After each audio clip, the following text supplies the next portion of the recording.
teman-teman. Ya, gimana kabarnya semua? Baik? Sehat, Bu. Sehat? Semangat ya? Masuk semester berapa ini? Nggak kerasa ya? Udah semester 7, Bu, udah. ya, udah mau lulus. Iya. Jadi nggak kerasa ini udah mata kuliah pangan yang terakhir ya. Harusnya ini terakhir karena ini disetkan di semester 8 harusnya. Jadi kalian harusnya dapat yang dari yang awal ya, mikrobiologi pangan itu yang sangat basic, lalu yang hidrokoloid, kemudian pemrosesan ya, sampai terakhir itu setelah pemrosesan harusnya pengemasan ya. Pengemasan, nah ini terakhir ya. Terakhir di penjaminan mutu dan keamanan pangan. Nah, jadi ini lebih ke kayak penjaminan mutu. Setelah kalian membuat produk ya, kalian harus mengurus seperti sertifikasinya ya, izin-izinnya sampai ke nanti penjaminan mutunya ya. Jadi apakah produk itu sesuai standar yang diberlakukan atau enggak ya. Itu apalagi kalau kalian mau mendaftarkan produk ke mau dijual dapat izin edar, atau bahkan kalau kalian mau ekspor ya, kalau mau ekspor kalian juga harus mendaftarkan ini kalian, produk kalian ya. Ya, jadi ini seharusnya mata kuliah di kurikulum baru ini semester 8 ya. Tapi kalau memang mau memfasilitasi kalian yang mau lulus lebih cepat, ini bisa diambil nanti di semester 6 gitu ya. Jadi di semester gagal. Kebetulan kalian ini transisi ya. Transisi kemarin di semester 6-nya belum dapat, sehingga ini ditawarkan di semester 7 ya. Jadi besok-besok ini agak menyimpang kalau mau diambil semester 6, sehingga yang semester 7-nya cuma pengemasan ya. Ya, kalau sekarang kalian ini paralel ya, pengemasan dan pangan. Ya, mudah-mudahan bisa semua bisa berjalan dengan baik ya. Kalau mungkin ini bagian dari kalian ini, saya tahu kalian ngejar ini ya, di semester ya. Ya, mudah-mudahan ini sehat-sehat semua ya. Jangan sampai kalian memang kejar 7 semester terus lembur-lembur gitu ya. Padahal ini masih era pandemi ya. Era pandemi kalau kalian kurang istirahat atau kalian stres, ya itu sangat rentan sekali terpapar gitu ya. Jadi saya berharap kalian masih bisa memanage waktu dengan baik ya. Kalian yang penting happy aja ya. Jalani semua dengan normal, jangan terlalu memacu diri ya.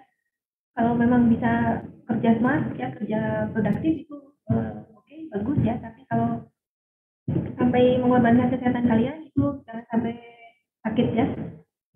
Karena kalau di pandemi ini kalian yang perlu istirahat yang lebih banyak ya.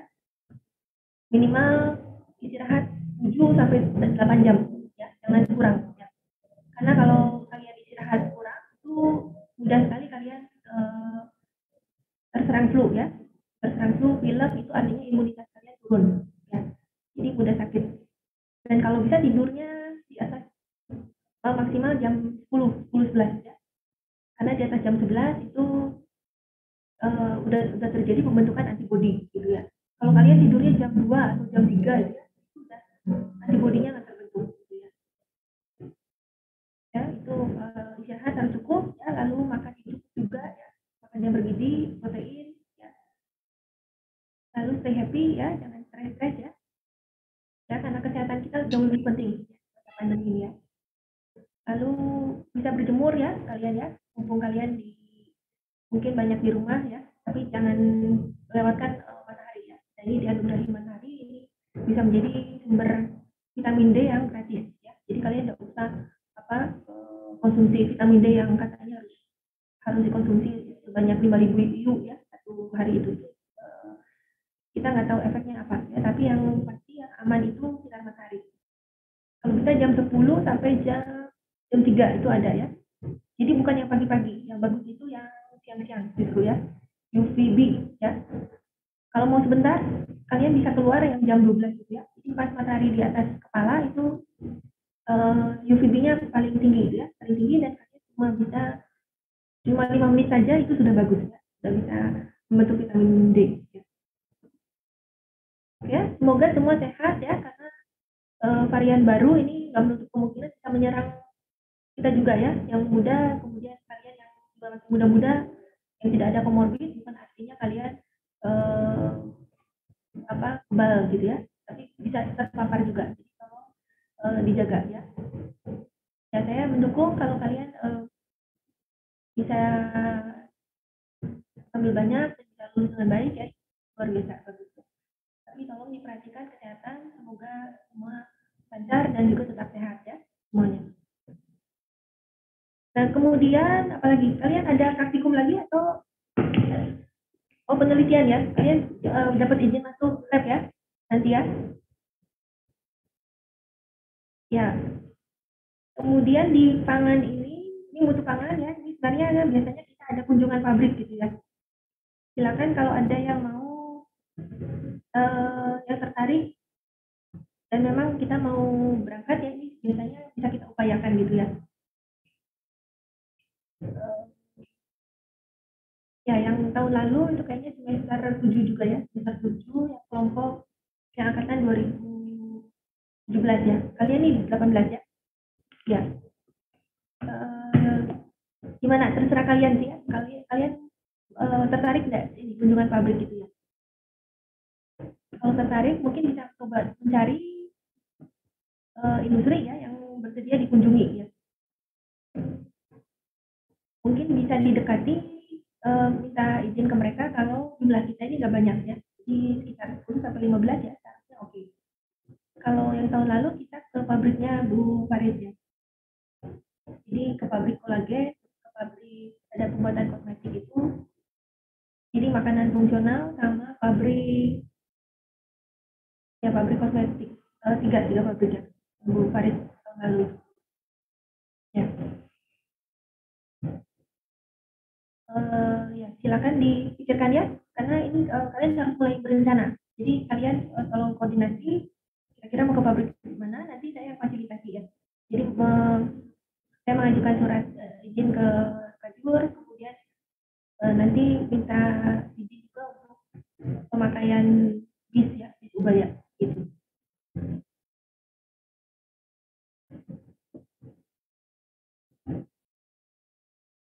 Gimana? Kira-kira berapa banyak dari antara kalian yang tertarik untuk ini kunjungan pabrik?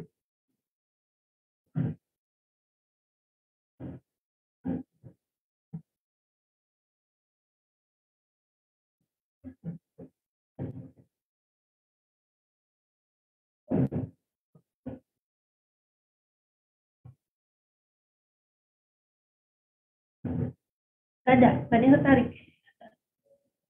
Gak ada yang tertarik ya udah lo ya. Gak ada kegiatan berarti. Iya. Iya, pabriknya makanan. Karena ini kunjungan pabrik untuk peminatan pangan ya. Kalau kalian nggak berangkat, nanti ini saya geser ke semester, kalau dulu memang di proses pangan ya, semester 7 sih seharusnya. Ya mungkin nanti kembali ke semester 7 atau ke 6 mungkin. Saya tawarkan di semester 6.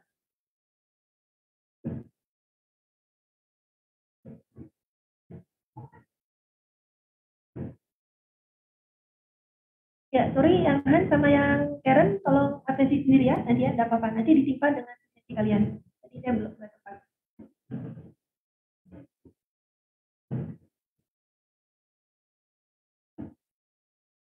Oke ya, nanti silakan dipikirkan mau kemana ya, boleh cari-cari pabrik yang kira-kira potensial ya, boleh. Nggak menutup kemungkinan kita bisa kunjungan. Seperti tahun lalu itu juga pandemi, tapi akhirnya itu keluar ya. Ya moga-moga pandeminya bisa melandai, terus PPKM-nya diperlonggar ya. Nah, itu di kesempatan itu kita bisa pakai ya. Meskipun memang masih agak tidak pasti gitu ya, tidak pastinya tinggi, tapi tidak apa-apa. Tidak ada salahnya kita mencoba ya. Sehingga kalian bisa melihat proses di pabrik ya.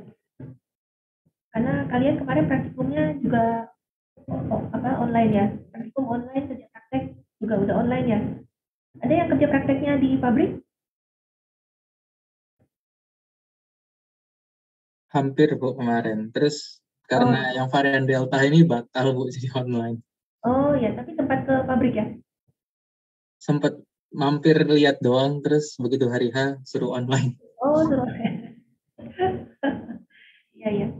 Ada kelompok siapa ya yang di Jawa Tengah ya? Katanya kena terpapar malah. Terpapar sehingga nggak selesai. Jadi baru setengah jalan terus udah lanjut online ya. Kelompok siapa di Jawa Timur itu ya, anak orang Solo.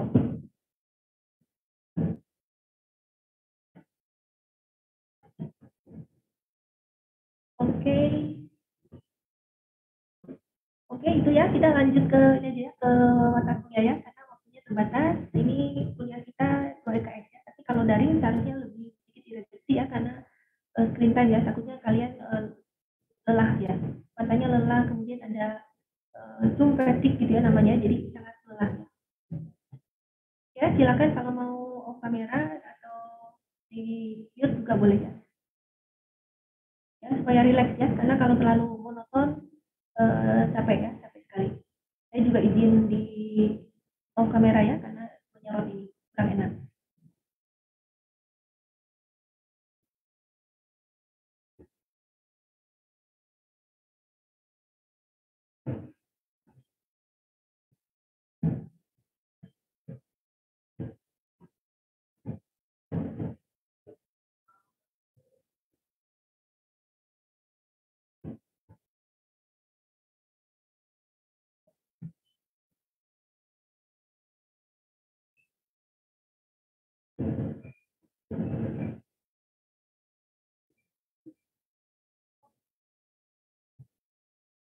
Ya, sudah bisa lihat semua ya slide-nya.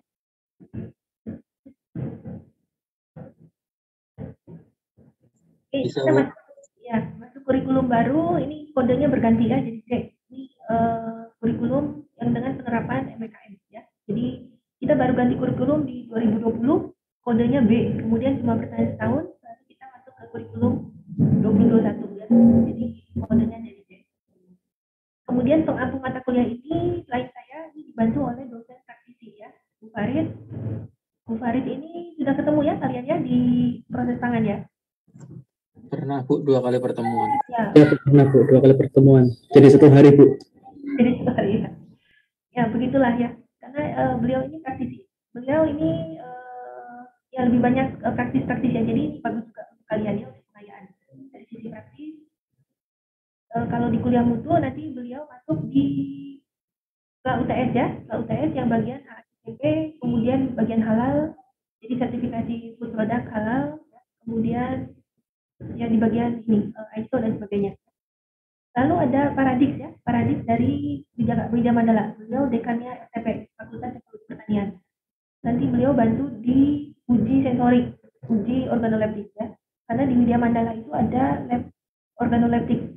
Ini kalau nggak pandemi kalian bisa diundang ke sana, ke lab organoleptik yang di sana ya, di Widya Mandala. Jadi melihat bagaimana tes sensorik itu dilakukan ya. Sensorik itu menyangkut indera, yang bisa rasa, aroma, bau, penampakan ya, sebagainya. Terutama rasa ya, rasa itu untuk uji kesukaan ya, atau uji hedonik. Nanti bisa di ini ya, lebih banyak belajar ke paradigma ya. Di RPS-nya sudah saya ini ketiga pengampunya. RPS-nya sudah saya upload di ULS, jadi bisa dicermati ya, kompetensinya apa, materinya apa ya, itu per minggunya seperti apa ya. Oke ya. Penilaian ini seperti biasa ya, ada ujian, ini kalau mau dapat A, nilai minimumnya 81 ya. Kemudian ada tugas, ya tugasnya dari saya mungkin satu aja ya, nanti kalian diminta presentasi kelompok ya. Ya ini sebenarnya kan kalau 2 SKS itu kalian punya waktu berapa? 1 SKS kan setara, 1 SKS itu artinya kan setara 1 jam di kelas ya. Lalu 1 jam kerja mandiri, jadi kalian belajar mandiri ya. Ini harusnya kalian mendalami materi-materi di luar materi kuliah supaya kalian bisa dapat materi yang lebih komprehensif gitu ya. Karena di kelas ini kan terbatas ya, ilmunya terbatas. kalian ini namanya mahasiswa ya. Jadi 1 SKS itu sebenarnya setara 1 jam kuliah di kelas ya, kemudian 1 jam belajar mandiri ya, dan 1 jam tugas sebenarnya ya. 1 jam tugas. Ya, jadi kalau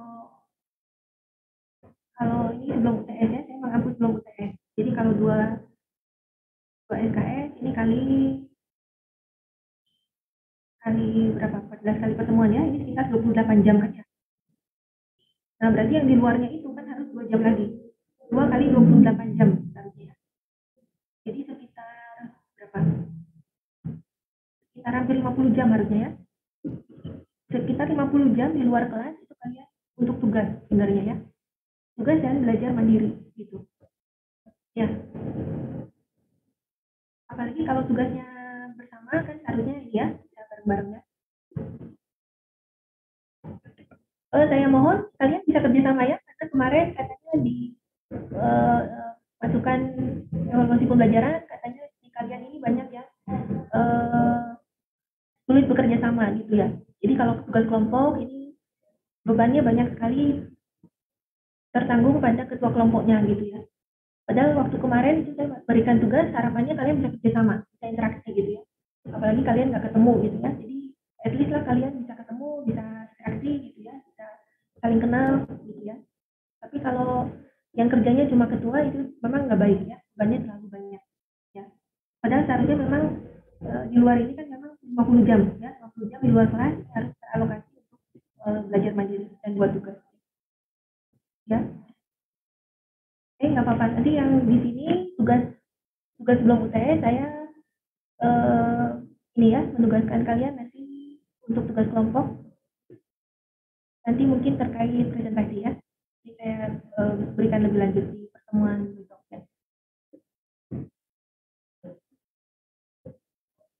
Nah ini buku rujukannya ya, jadi banyak, jadi nggak terbatas di di slide ya, di slide ini sangat terbatas. Tapi kalau kalian mau baca terkait penjaminan mutu dan keamanan pangan, ya ini banyak sekali buku yang mengkaji ya, dan ini sangat komprehensif gitu ya. Kalian bisa dapat banyak, kalian bisa explore ya, dapat pemahaman yang lebih banyak dan itu lebih exciting ya seharusnya ya. Karena kalau di kuliah ini sangat terbatas sekali. Tapi kalau kalian baca, apalagi bukunya itu buku yang yang dari ahlinya gitu ya, nah itu beda. Sama seperti kalian makan sesuatu dari koki yang terkenal gitu ya, yang ahlinya betul-betul expertnya gitu ya, itu kan beda rasanya sama kalau dari koki yang tidak expert ya. Nah ini banyak sekali yang expert ya, apalagi kalau online gini silakan kalian mungkin bisa akses ke open source di perusahaan atau di universitas ya, universitas yang terkenal ya, mungkin sudah ada open source ya, apalagi kalau online gini boleh ikuti kuliah-kuliah dari yang ahlinya ya. Di luar negeri seperti apa, sistemnya seperti apa ya. Itu bisa jadi masukan, itu jadi enrichment meskipun memang nggak diujikan ya, tapi kalian ilmunya luas ya, harapannya itu ya. Jadi kalian bisa juga mengenrich pengetahuan di luar kuliah ya. Ini beberapa buku ya. Yang di Indonesia ini masih pakai bukunya ini rujukannya dari PBI ya. Ini sudah tua, saya nggak tahu kalau ada edisi revisi ya.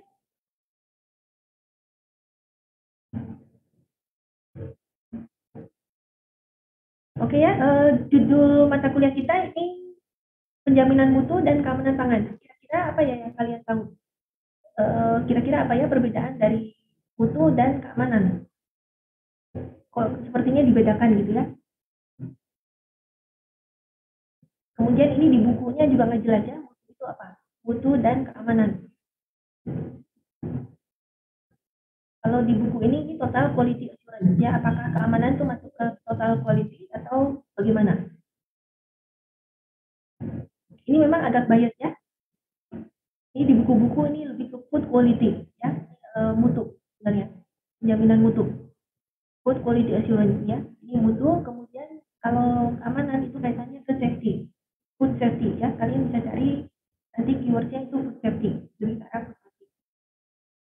Ya, coba kita brainstorming dulu ya, kira-kira apa ya bedanya ya.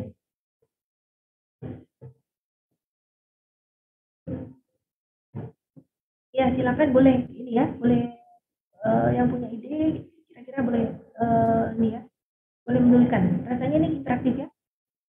Siapa saja boleh nulis ya di sini ya. Apa bedanya mutu dan keamanan?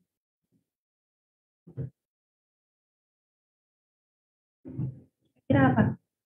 Kalian bisa bayangkan ya, kalian punya produk pangan, kemudian produk ini udah lulus, menurut kalian sudah lulus, harusnya sudah lulus uji ya. Ini dari penampakannya oke, bagus, dari harganya masuk.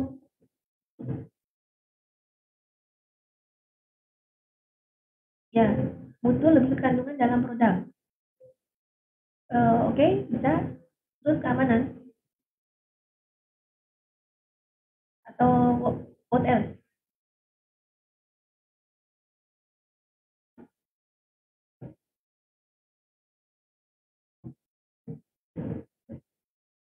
Hilang ya. Mau speak up boleh, mau tulis boleh. Ayo, silakan.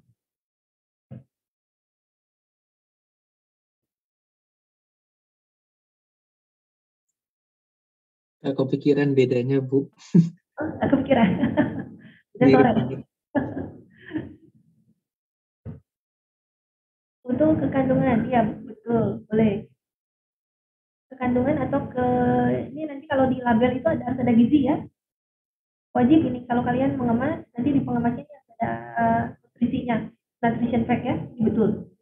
Ini harus diuji ya, betul, boleh. Kalau keamanan,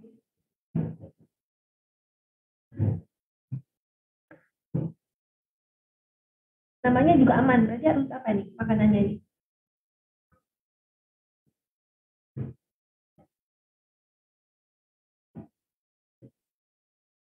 Ini nanti kalau mau cari apa rujukan ya, ini mungkin lebih ke food safety ini. Kaitannya sama mikroba-mikroba ini ya. Safety nanti ke yang mikroba itu loh ya. Cemaran mikroba ini ya. Ini mikroba harus berapa meskipun nanti di sini juga ada ya. Kalau kan ada SNI ya. Kalian tahu ya SNI ya? Ini standar nasional Indonesia ini semua produk, nggak cuma produk pangan, nanti produk apa alat dan sebagainya ini juga harus mengacu pada SNI ya. Meskipun di sini nanti ada gizi, ada cemaran mikroba juga masuk ke sini ya. Jadi sebenarnya ini bisa masuk ke sini juga. Ya. Ini bisa masuk ke sini.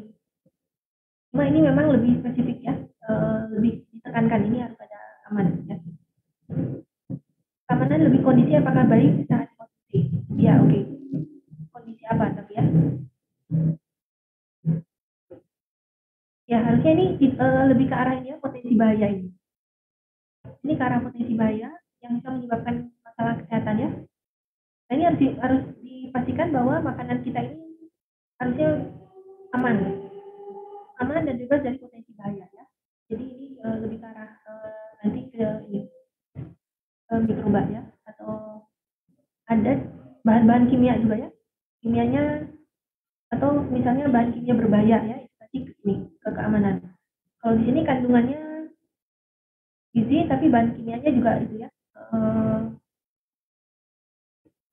ada level-levelnya sesuai di SNI ya. Ini lebih ke arah ini penerimaan konsumen ya. Mutu itu lebih ke arah penerimaan konsumen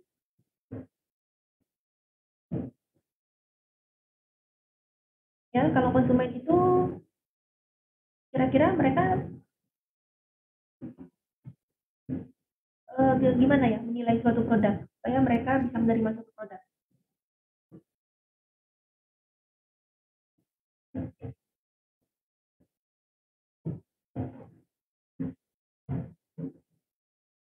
Biasanya konsumen ini lebih mementingkan apa aspek, yaitu aspek tadi ya, sensorik itu atau organoleptik ya. Jadi ke aspek ini lebih menekankan ke organoleptik itu ya. Jadi lebih ke arah penampakan, penampilan ya, kemudian rasa ya, rasa itu sangat penting ya ini jadi lebih ke arah ini. Kalau mutu lebih ke penerimaan konsumen ya. Nanti ujinya ya uji ini, uji organoleptik, kemudian uji apa, uji kesukaan, hedonik dan sebagainya ya. Ya mungkin saya lanjut ke nanti ya. Ini buku-bukunya ini bisa dicari juga ya di pdfdrive.com. Nanti bisa cari buku gratis ya, banyak. Silakan ya. Nah, blog UTS. Jadi hari ini kita pengantar aja ya. Kira-kira ini yang penting kalian mengetahui apa bedanya mutu sama keamanan pangan ya. Ini kemudian bagaimana prinsip-prinsip pengendalian mutu pangan. Nanti masuk ke minggu kedua ini lebih ke mutu organoleptik ya. Kemudian mutu fisik dan visual, perbandingan fisik dan visual ya. Kemudian yang pertemuan ketiga ini mutu gizi, ini yang sangat penting ya, karena di semua label produk pangan itu harus menampilkan ini labelnya ya, karbohidrat berapa, lemak berapa, kemudian apa proteinnya berapa gitu ya. Nah itu harus dicantumkan, ini mutu gizi. Jadi makanan yang baik itu harus ini ya, harus sesuai gizi yang distandarkan juga. Kemudian mutu kimia ya, mutu kimia ini nanti terkait gizi juga ya, atau ada kandungan yang lain ya, ini masuk ke mutu kimia.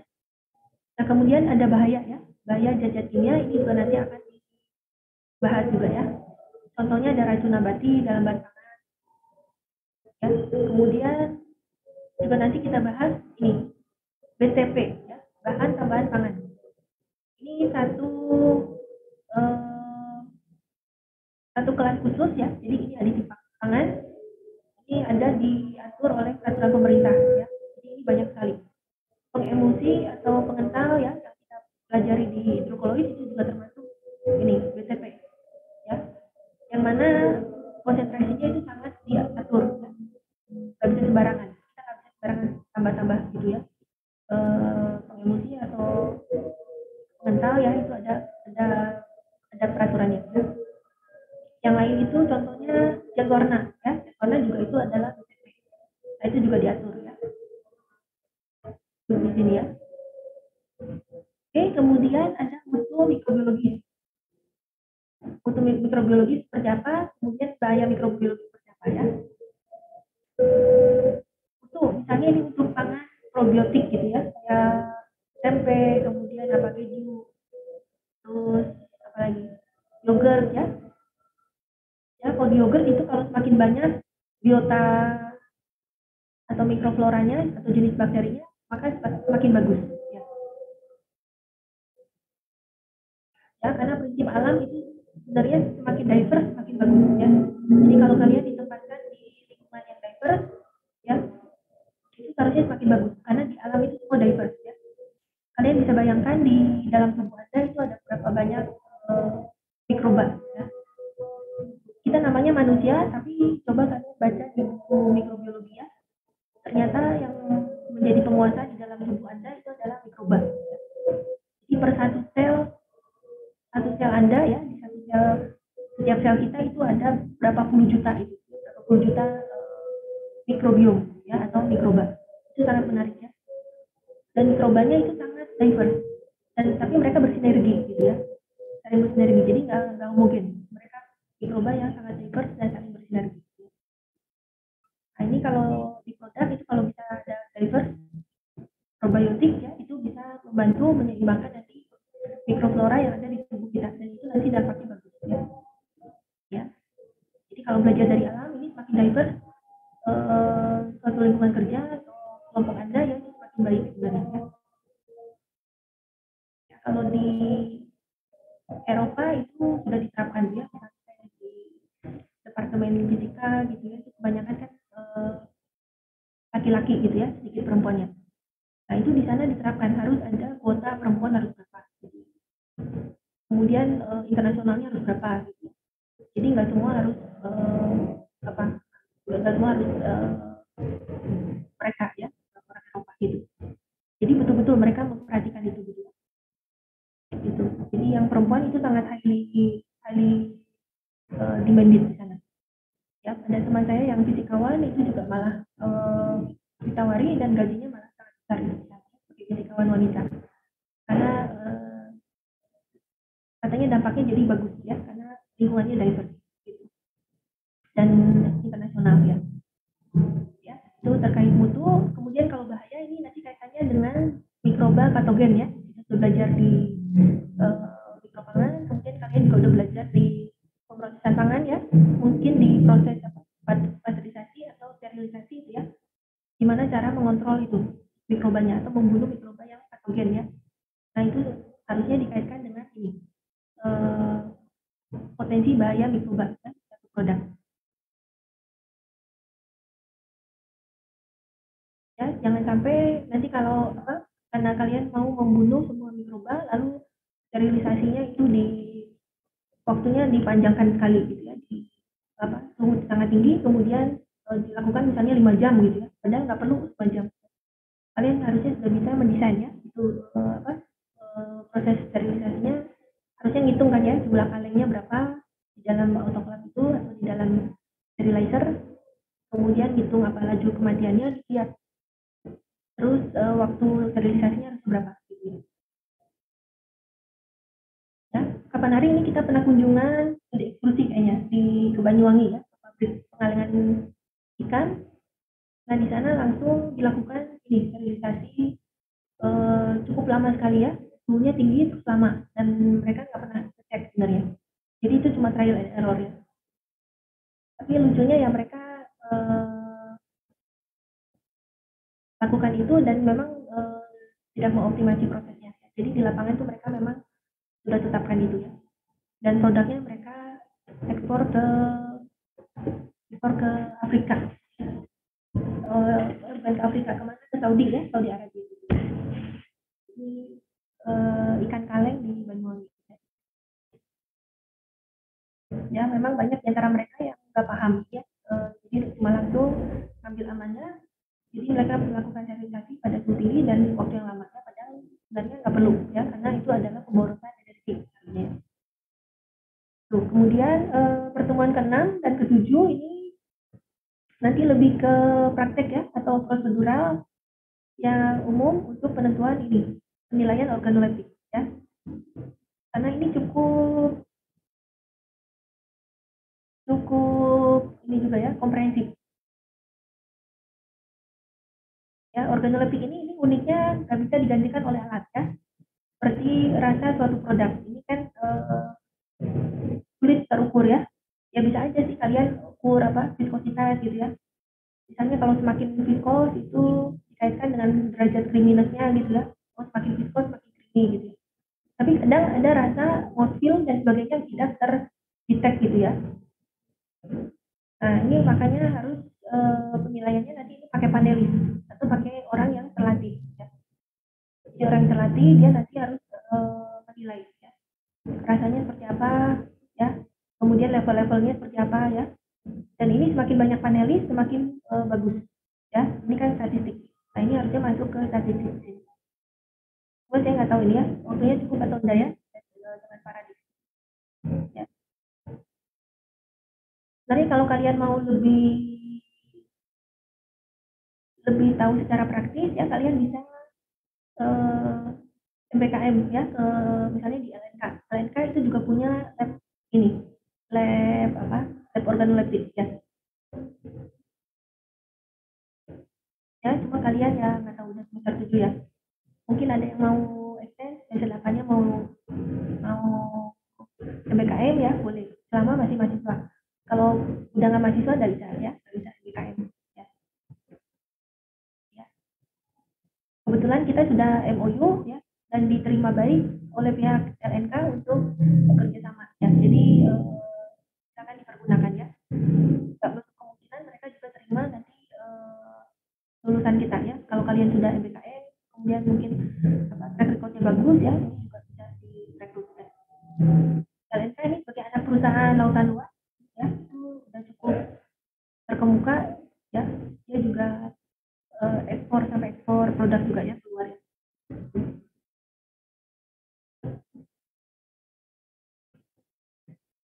Ya kemudian setelah UTS nanti tadi ini 5 dengan saya, 2 dengan ini Paradis ya. Nah setelah UTS ini 2 dengan saya, 5 dengan Farid ya. Jadi dengan saya di awal ini tipe ini cleaning ya. Jadi cleaning ini kaitannya dengan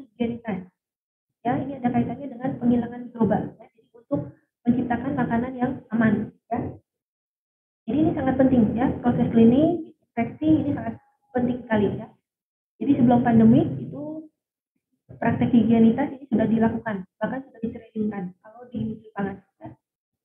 Mungkin kalau di industri itu setiap 1 bulan sekali itu harus safety induction, ya, khusus bagi pekerja. Ya, nanti kalau kalian level manajerial harus secara kontinu melakukan training. Ya. Karena memang yang sulit itu memang ya mengendalikan pekerja, ya, human. Ya, human ini biasanya memang sulit diatur kan ya. Nah ini memang harus di training. Ini mungkin ya ini kalau kalian berkecimpung di lapangan ya baru tahu betapa sulitnya nanti mengatur orang-orang ini ya. Nah ini pentingnya kalian MBKM makanya ya. Tentunya di lapangan seperti apa ya. Belajar banyak ya kalau di lapangan. Ya. Nah ini disinfektan, deterjen, jadi nggak cuma sabun tapi harus ada disinfektan ya, membunuh mikroba. Ya ini sudah dipraktekkan ya. Pakai masker, kemudian pakai tutup kepala dan sebagainya ya, itu sudah wajib kalau di industri pangan. Oke, kemudian pertemuan 10 sampai 14 nanti terkait manajemen ya. Jadi nanti ujung-ujungnya kita sudah bikin produk dan sebagainya, tetap kita harus ke level manajemen di sini ya. Jadi ini ISO ini sebenarnya sistem manajemen. Ya. Nih, jadi semua organisasi sekarang memang mengejar sertifikasi ya. Kalau memang dia udah dapat ISO itu artinya mereka sudah bagus secara manajemen ya. 3.000 ini untuk organisasi umum, 14.000 ini ya limbah ya. Harusnya kalau di pangan 22.000 ya, itu keamanan pangan. ISO 22.000, nanti ISO 22.000 itu sudah mencakup ini GMP ya, Good Manufacturing Practices sama HACCP nanti. Ya. Jadi itu sistem manajemennya ya. ISO 9.000, 14.000, 22.000. Ini leksi ya. Apakah semua Bu Farid? Kelihatannya nanti saya akan mengundang praktisi dari LNK untuk mengisi ya, karena LNK sudah dapat sertifikasi, beberapa sertifikasi untuk produk pangannya ya. Halal kayaknya udah ada, MUI ya, dari MUI, terus HACCP kayaknya sudah dapat, terus mereka juga punya dari FSSP namanya ya, itu sistem penjaminan mutu dari internasional. Ada FDA juga ya, mereka bisa cerita banyak ya. Ya ini leksi ya, mungkin Bu Farid ke arah ini aja, sertifikasi halal, HACCP ya, nanti yang intinya mungkin saya undang praktisi dari LNK ya, jadi untuk mengisi 2 kali pertemuan. Oke, kira-kira itu. Kemudian profil lulusan ya, ini mengingatkan kembali kepada kalian ya. Ini kalau kalian offline masuk ke kampus, kita tempel di TG5 ya, di ruang di lorongnya ruang dosen ya, bisa dibaca ya. Apalagi kalian mau lulus ya, jangan lupa ya. Kira-kira sudah terpenuhi belum? Ya? Karena ini profil yang harusnya dicapai oleh para lulusan prodi dan kimia ubaya. Jadi mampu menerapkan prinsip tekniknya dalam menjalankan profesi ya. Semua profesi ya, kita nggak terbatas di teknik. Nanti mungkin ada yang mau manajemen, berusaha ya, atau profesi lain. Atau bagi yang mau studi ya, ini bisa. Juga kami punya profil lulusan yang nanti juga menempuh pendidikan pasca sarjana. Dan juga lulusan yang mampu menerapkan soft skill ya. Nah, ini komunikasi, leadership, teamwork dan sebagainya. Ya, makanya ini kami mengembedkan tugas-tugas ya, di mana kami mendorong kalian untuk saling bekerjasama antara anggota ya, di dalam tim.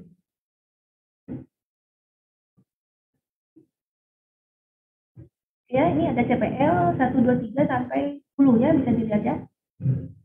Kebanyakan mata kuliah kita memang hard skill, science ya, jadi banyak penekanan di sini memang dari semester 1 sampai 7 itu banyak ya. Level 1, kemudian kemampuan merancang, kemampuan riset, nanti ini kalian masuk ke lab ya, latihan penelitian ya, ini CPL 3, kemudian penyajian data saintifik ya, ini analisa data, perumusan dan sebagainya, biasanya waktu praktikum ya. CPL 4, lalu perangkat terkini ya, nah ini mungkin yang lebih require juga ya. Silakan kalian kalau mau lebih ready di dunia kerja nanti ya, mungkin lebih diharapkan nanti digital ya, kemampuan digital. Silakan yang mungkin ada waktu luang ya, bisa belajar coding, belajar apa bisa marketing digital atau apa ya, itu boleh. Kalau di jurusan kemarin mungkin pelatihan komputasi ya, itu di sini. Kalau kalian mau suka rancang-rancang kelas ya, mungkin bisa belajar AutoCAD dan sebagainya ya. Oke, yang CPL 6 ini komunikasi ya, lebih karena komunikasi, makanya ini kita coba latihkan ya, seperti ini, tugas-tugas presentasi dan sebagainya ya. Di praktikum juga kita selalu kita kalian ada presentasi ya di seminar akhir ya, ini juga dalam kaitannya untuk mencapai ini CPL 6 ya. CPL 7 ini menyelesaikan tugas dengan baik ya, merencanakan, menghasilkan dan mengevaluasi tugas bersama dengan kelompok ya, mandiri atau bersama. Oke, yang sifat 8 ini kerjasama juga ya, jadi banyak ya. 9 ini lebih ke etika ya, jadi harapannya kalian juga bisa menerapkan ya etika profesi. Contohnya ini kalau waktu penelitian ini kalian diminta mencitasi kerjanya orang gitu, dan nggak boleh langsung menjiplak. Kalau kalian menjiplak itu kan artinya plagiarisme ya, nggak boleh. Jadi betul-betul harus mengkaji, menelaah jurnal yang ada, kemudian kalian menuangkan dan citasi misalnya. Ini salah satu etika ya. Ketika kalian menuangkan ke laporan kalian, itu pun tidak boleh langsung plak sama dengan tulisannya dia ya, karena itu copyrightnya dia. Anda harus menuangkan dengan cara paraphrase gitu ya, terus tuliskan dengan kata-kata kalian ya, itu namanya paraphrase. Meskipun idenya sama ya, tapi di paraphrase itu etikanya ya. Kemudian masih ada lagi etika engineer ya, macam ya. Oke, yang terakhir ini meningkatkan kapasitas diri untuk belajar berkelanjutannya, long life learning. Jadi jangan sampai berhenti untuk belajar ya. Apalagi sekarang kondisinya dinamik dan perubahan sangat cepat ya. Jadi kalau kalian udah catch up dengan kondisi yang ada, ini bisa tergilas ya. Jadi harus terus ya, terus catching up. Ini apalagi di mutu pangan dan keamanan pangan ini juga terus berkembang ya. Peraturan-peraturan tadi nggak pancet di sini ya, ISO ini juga terus berkembang. ISO 9000 ini juga panduannya berkembang terus. Kayaknya setiap tahun dia berkembang ya, panduannya berkembang. Ini kalau kalian mengajukan mau diakreditasi ISO ya, atau sertifikasi, ini juga peraturannya banyak sekali ya. Nah ini bisa ada baiknya tanya Bu Farid ya. Beliau ini mengajukan GMP atau HACCP ya, ini beliau pabriknya disertifikasi, jadi beliau tahu ya prosesnya untuk mendapatkan GMP atau HACCP atau halal ya. Ini prosesnya sangat ketat.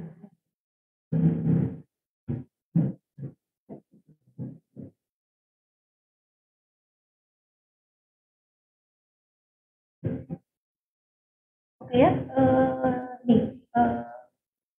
mutu dan keamanan pangannya ini sangat penting ya. Tadi kira-kira sudah ada gambarannya, kira-kira apa bedanya mutu dan keamanan pangannya. Mutu nanti ini lebih ke customer acceptance ya, penerimaan customer. Jadi bagaimana suatu pelanggan itu menerima suatu produk ya. Kalau keamanan ini kaitannya ke potensi bahayanya tadi. Kadang-kadang customer nggak mau tahu, terus pokoknya saya senang ya, kelihatannya menarik, makanannya terus enak ya, estetiknya bagus, ya udah saya beli gitu ya. Tapi dia tidak mempertanyakan apakah makanan itu aman enggak ya, apakah tidak menyebabkan penyakit enggak gitu ya, dia nggak mau tahu. Nah makanya ini kadang dipecah ya. Padahal memang kalau di standar SNI-nya, itu standar mutu itu ada, di sini ada standar mikrobiologi juga. Misalnya salmonellanya nanti berapa, terus apa, E. coli-nya berapa ya, itu di sebenarnya ada di standar sini. Ya. Nah ini kaitannya ke manajemen ya. Jadi kalau kalian nanti punya produk, kemudian mau memasarkan, mau mengkomersialisasikannya di industri, ini kalian harus memperhatikan ini aspek manajemennya.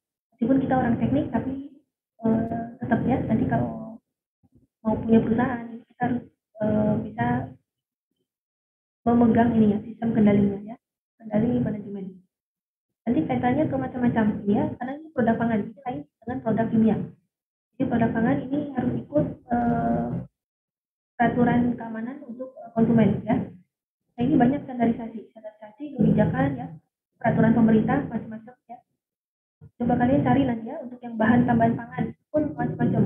Ada undang-undang apa ya, undang-undang apa, kemudian peraturan pemerintah nomor berapa, standarisasinya harus bagaimana. Bahkan untuk dapat sertifikat BPOM, ya BPOM itu tertinggi ya. Biasanya kalau skala rumah tangga itu dari PIRT dulu, ya skala rumah tangga. Terus nanti kalau skalanya berkembang itu bisa MD, ya, bisa mengajukan MD. Nanti kalau BPOM itu kalau kalian mau ekspor, ya, itu harus urus BPOM. Nah, itu banyak yang harus dipenuhi ya, peraturan-peraturan dan persyaratannya. Nah, untuk mencapai ini semua ini diperlukan pengawasan dan pengendalian mutu. Jadi kalau di industri itu memang ada satu divisi khusus ya. Ini mungkin kalian belajar waktu KP ya. Hampir di semua industri itu kan ada QA ya, QC dan QA, quality control dan quality assurance ya. Itu dalam rangka ini. Gak cuma produk, tapi bahan bakunya juga diawasi ya. Makanya ada penjaminan mutu bahan baku. Ya, karena bahan baku yang baik itu nanti akan menghasilkan produk yang baik. Ya. Sistem manajemen nanti ini harus ada evaluasinya ya. Kalau hasil evaluasinya kurang baik, ini harus dibina. Ya, dibina, kemudian harus dijaminkan lagi mutunya. Ya. Jadi ini berlanjut. Ya, ini namanya sistem manajemen. Ya.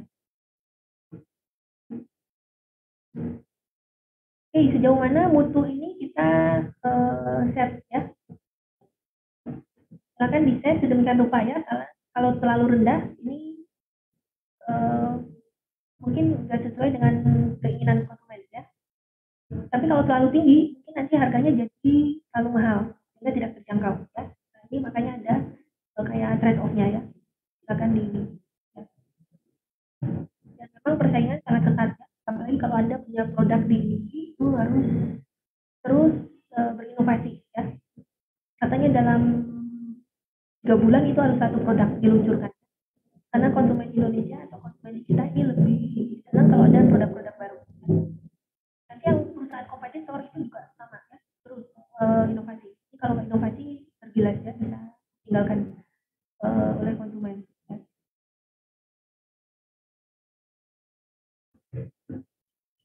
Oke, nah ini contoh baku mutu anggur ya. Kemarin ada ya yang bikin anggur waktu praktikum di Propang ya. Nah, cuma kita nggak kaji ininya ya. Nggak kaji ininya. Lalu siapa yang bikin anggur ya? Dari Popaya. Lumayan enak itu ya. Kelompok kalian bukan ya? Dari Popaya yang matang ya. Popaya matang terus ditambah gula sedikit ya, karena itu belum fermentasi. Gulanya mencapai berapa? Ada batasannya, terus kita fermentasi. Hasilnya lumayan enak ya. Nah, cuma kalau mau dikomersilkan memang ini harus dikontrol ya, mutunya harus dikontrol. Nah, ini nanti kalau mau dapat label dan sebagainya ya, ini harus sesuai dengan ini SNI berapanya, nggak tahu berapa, tapi ini sesuai, ada, nanti kalian cari dokumennya ya, SNI itu di bisa cari ya di mana, ada kadang-kadang dokumennya harus beli ya. Nah, ini contoh SNI untuk anggur ya. Aroma rasa normalnya. Nah, ini biasanya nanti ini uji organoleptik oleh para panelis ya. Gimana cara dapat panelis terlatih, atau gimana cara uji yang benar ya, itu nanti tanya Paradik ya. Ya, ini ada ruang chamber khusus ya di lab organoleptik gitu ya. Biasanya ruangannya agak gelap, terus kalian duduk ya. Terus sebelum mencoba itu kalian disuruh minum kopi gitu ya, karena kopi itu kan bisa menetralkan semua rasa ya. Minum kopi. Ya, terus udah kalian diminta menguji ya, kemudian nanti menuliskan ininya tingkatannya berapa ya. Gitu. Cuma ini semakin banyak panelis ya semakin baik ya. Oke, ini juga ada batasan alkohol ya. Etanolnya berapa ini? Harus 8 sampai 20 ya. Nah, mungkin selama fermentasi ada ini ya komponen lainnya, metil alkohol atau asam asetat ya. Ini biasanya bikin kecut ya, asam asetat ini kurang baik. Nah, ini harus kontrol. Ini biasanya kalau ada bakteri asam asetat kontaminasi ya. Jadi ini rasanya lebih kecut ya, nggak bagus. Nah, ini dibatasi, ini harus maksimum 0,2. Ya. Nah, lalu ini ada bahan-bahan pangan ya. Zat warna ya, pengawet ya. Ini semua diaturin ya, dengan kompleks. Manis buatan ya, ini harus negatif. Ini dites semua. Jadi nanti kalau kalian punya produk ini ya, kalian harus tes. Tesnya tidak boleh sembarangan ya, tidak boleh cuma di lab gitu ya. Kita minta apa bagus gitu ya, tidak boleh. Ini tesnya harus ke lembaga yang tersertifikasi ya. Sertifikasi kan ya. Kan itu contohnya Kopindo gitu ya. Nanti mereka mengujikan ini. Memang harganya mahal sekali ya. Makanya itu pentingnya suatu lab tersertifikasi juga. Kalau sertifikasi lab itu ISO 17.000 berapa gitu ya. Itu untuk sertifikasi lab. Cuma memang nggak mudah ya, karena persyaratannya banyak. Terutama untuk analisnya. Analisnya harus berlatih ya. Sehingga cemaran logam ini juga harus mengikuti ini SNI ya. Nah, ini ada cemaran mikroba kan ya. Nah, ini cemaran arsen, ini cemaran apa logam beratnya tidak boleh, harus dicari ini. Cemaran mikroba ya. Nih, ini juga dibatasi kan ya. ALT ini TPC ya, total plate count. Kemarin kalian sempat praktikumnya bisa ya, praktek untuk ini menghitung jumlah mikroba ya. Nah, ini sangat dipakai. Jadi semua produk nanti hitung ini. Biasanya ada baku mutu ini ALT, angka lempeng logam angka lempeng total ya. Ini kan pakai pengejaran bertingkat gitu ya. Hitung itu nanti, nah ini maksimum kalau di wine ini 2 kali susu kecil ya. Kecil ya. Kalau di susu itu kan bisa, atau di yogurt ya, yogurt malah minimum ada berapa juta lebih ya. Karena itu probiotik, mikrobanya malah diharapkan ya. Harus minimum berapa juta ya. Bakteri coliform. Nah, ini pakai MPN ya. Pakai most probable number namanya. Ya, cuma kalian nggak praktek ya. Nih.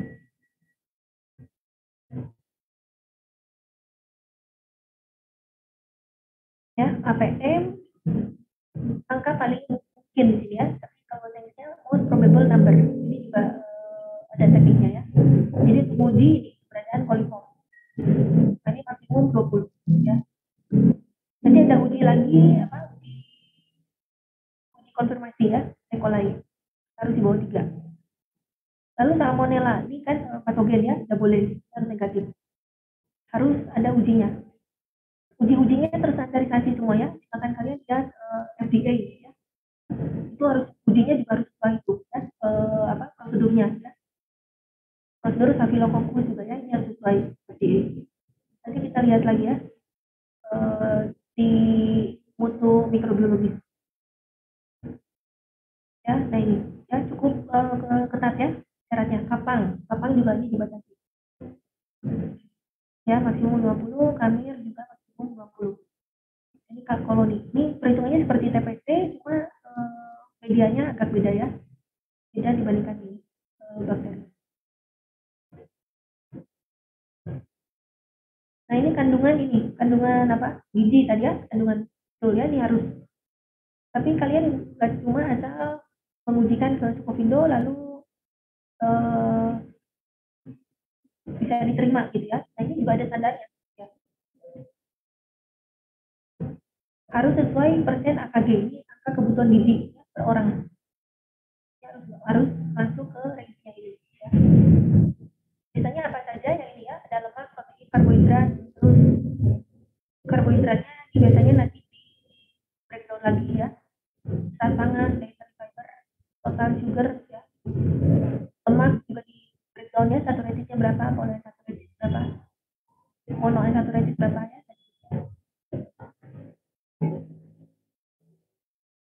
Kemudian vitamin ya, vitamin juga ada.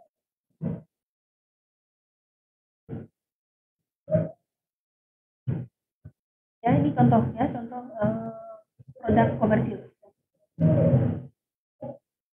Oke, ini ada kajian Oreo ya, mungkin ada yang senang Oreo ya, ini jadi topping ya, topping di minuman ya, atau di mana es krim ya. Dulu banyak sekali ya kasus tentang Oreo ini. Mungkin ada yang kompetitor ya, perusahaan kompetitor yang bikin cerita hoax ya. Jadi di tengahnya ini katanya banyak ulat gitu ya.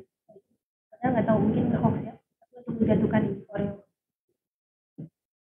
Ya, nah ini contoh ini kandungan gizi dari Oreo. Nah ini udah punya ini BPOM ya, BPOM RI. Ada MD juga ya.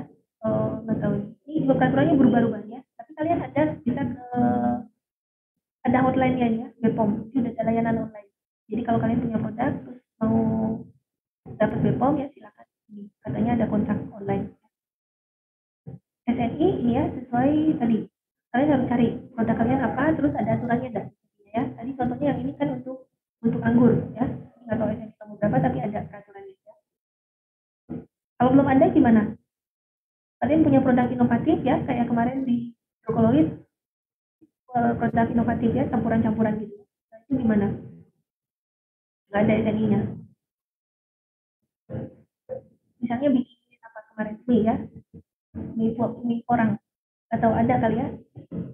SNI untuk mie harusnya udah ada, mungkin ikut itu standar mie yang ada. Mayones ya ada juga ya, harusnya saus ada. Ya, harusnya ada. Tapi kalau nanti kalian punya produk yang sangat inovatif ya, nggak ada SNI-nya, terus gimana?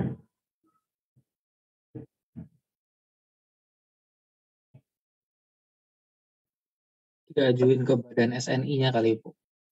Ya, diajukan dulu. Diajukan, terus nanti di sana itu nanti akan dirembukan, didiskusikan di sana.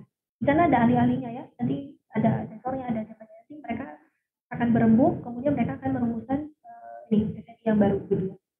Jadi memang text time ya, tapi bisa. Ya.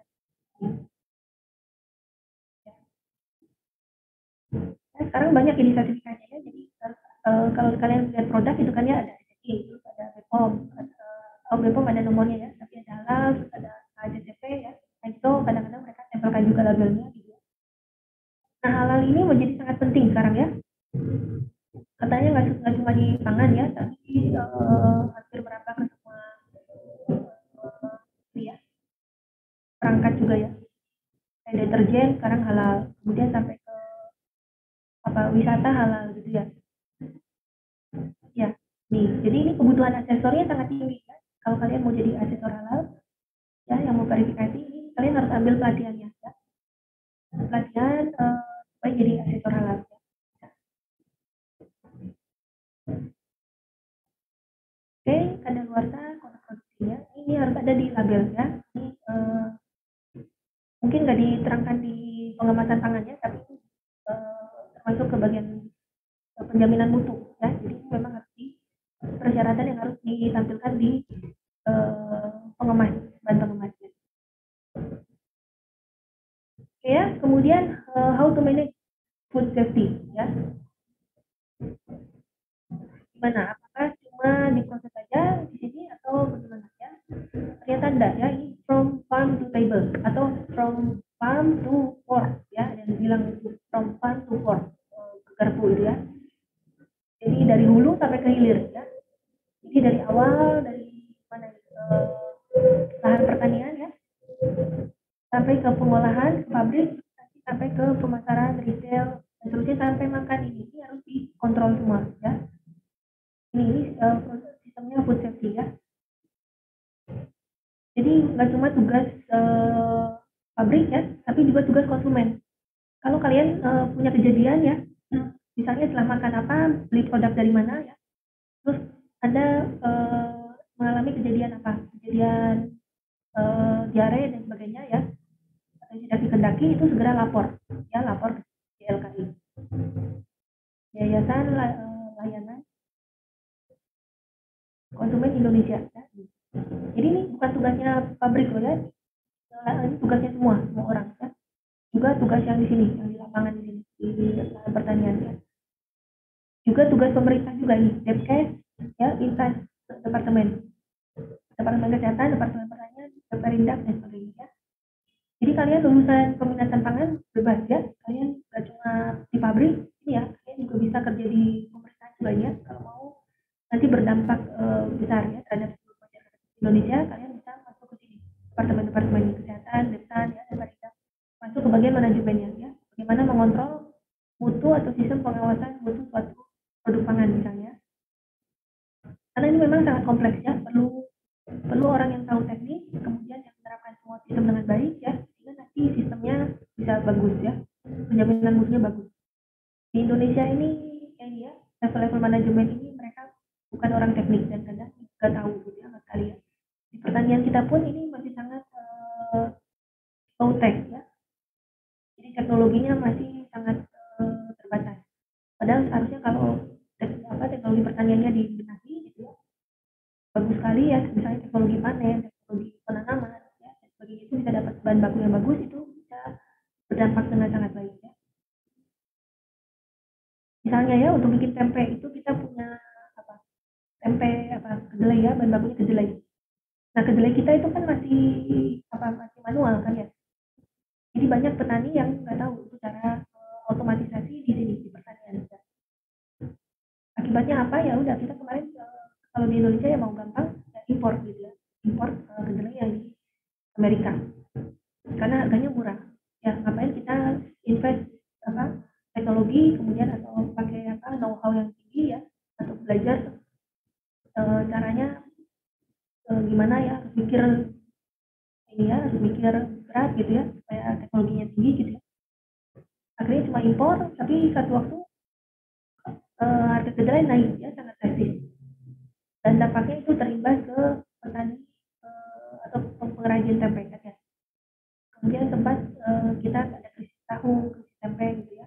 Nah, itu kan nggak bagus ya. Kalau kita bercermin ke Amerika ya, bagaimana dia bisa dapat dapat kedelai yang sangat bagus kualitasnya ya.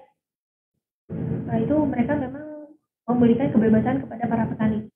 Jadi di sana itu memang lahannya sangat luas sekali ya. Kemudian diinvestasikan dari pemerintah peralatan yang otomatis, kemudian teknik penanamannya seperti apa, pemanenannya seperti apa ya. Sehingga hasilnya itu bagus sekali ya. Jadi waktu panen pun pasir-pasir itu nggak terikut ya. Saya sama di kita. Kita kadang waktu panen itu kacangnya terikut dengan tanah gitu ya. Padahal di sana kan banyak mikroba ya. Nanti dicampur-campur itu jadi nggak homogen gitu ya. Jadi repotnya. Tapi yang di Amerika itu bagus sekali ya. Ya, atau bisa dilihat juga ini ya, teknologi di Israel ya. Israel itu juga banyak sekali teknologi yang sangat high tech ya untuk pertaniannya. Mereka bahkan punya lahan yang kritis gitu ya, yang nggak ada air tapi bisa gitu ya. Kok mereka menghasilkan buah-buah yang bagus gitu ya, atau hasil pertanian yang bagus. Nah itu karena mereka betul-betul gunakan teknologi. Israel, kemudian Belanda ya, Belanda itu negara kecil tapi juga dia bisa menghasilkan buah sayur yang sangat bagus. Ya silakan kalian bisa berkolaborasi sekarang sebagai nanti calon lulusan sarjana teknik kimia bidang tata pangan ya, di sini masih banyak tantangan ya di pemrosesan juga ya. Jadi teknologi pasca panen itu juga masih kurang sekali ya. Kita malah banyak produk impor ya, dari China dan sebagainya. Padahal kalau kayak di Jepang atau China ya, mereka itu bisa ngolah kayak kulit ikan gitu ya, kulit ikan diolah jadi kayak keripik, enak sekali gitu ya. Bisa kerauk-kerauk tapi nggak gosong gitu ya. Nah itu gimana aja bisa di Thailand malah bisa bikin keripik gitu ya, keripik durian ya, itu jadi oleh-oleh dari Thailand. Nah, kita rasanya belum ada itu ya. Nah itu semua terkait dengan teknologi ya. Silakan ini kalau ini jadi ya, ini bisa membuka lapangan pekerjaan yang baik ya untuk masyarakat luas. Tapi memang perlu kolaborasi ya. Nah, makanya program pemerintah sekarang menghimbau kalian keluar untuk itu MBKM gitu ya.